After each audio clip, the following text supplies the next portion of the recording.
நேற்று ஈவினிங் இந்த ஆயில் பாட்டில் மூடுற இடத்துல உடஞ்சிடுச்சு. அதை வேஸ்ட்டாக தூக்கி போடவும் மனசு வரல. சரி காலையிலே அதில் மணி பிளான்ட் வைக்கலான்னு சொல்லிட்டு நல்லா வாஷ் பண்ணிவிட்டு மணி பிளான்ட்டையும் வச்சுட்டேன். இன்றைக்கி காலையில் பிரேக்ஃபாஸ்ட் அப்புறம் லஞ்சு ரெண்டுத்துக்குமே ஒரே சமையல் தான். பிளெயின் பிரியாணி தான் செய்ய போகிறேன்.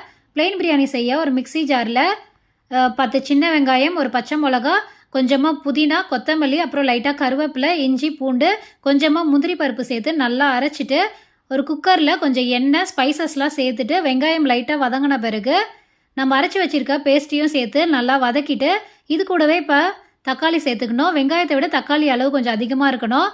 இப்போ இதெல்லாம் நல்லா வதங்கி வந்த பிறகு 1 ஸ்பூன் அளவுக்கு தனி மிளகாய்த்தூள், மல்லித்தூள், அப்புறம் கரம் மசாலா கொஞ்சமாக சேர்த்துட்டு நல்லா கொதி வந்த பிறகு மூடி போட்டு 2 விசில் விட்டோன்னா சூப்பராக ரெடி ஆகிடும். தண்ணியோட அளவு 1 கப் அரிசிக்கு 1.5 கப் அளவுக்கு தண்ணி வச்சுருக்கேன். இதுக்கு சூப்பரான காம்பினேஷன் பார்த்தீங்கன்னா ஆனியன் ரைத்தாவும் அப்பளம் தான். டேஸ்ட்டாக இருக்கும். நரேனுக்கு ஸ்கூல் ஸ்நாக்ஸுக்கு செவ்வாழை வச்சுருக்கேன். பாய்.